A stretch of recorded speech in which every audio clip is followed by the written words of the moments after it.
My progress report on the cab, the 951. As you can see, I've done a bit of welding on the side there, a lot of rubbing down.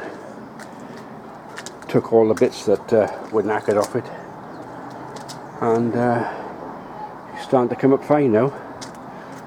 Done a bit of realignment with the gas, warming things up across there for the windscreen mount. Strengthened up the work lights, so she's looking a lot better already. So I would say done 50% of the rubbing down now.